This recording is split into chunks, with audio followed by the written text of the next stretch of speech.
भैया थोड़ा ध्यान दें इनके ऊपर। ऊ का ध्यान नहीं है, भाटा भर कमर। फौजी बड़ी बड़ खिलाड़ी बाटी हो।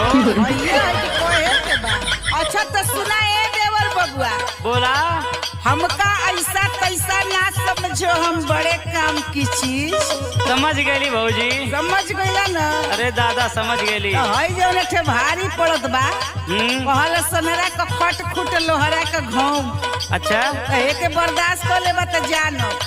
बतावा सुना सुनावा। कवने सवदवा पे दुनिया लुभाले।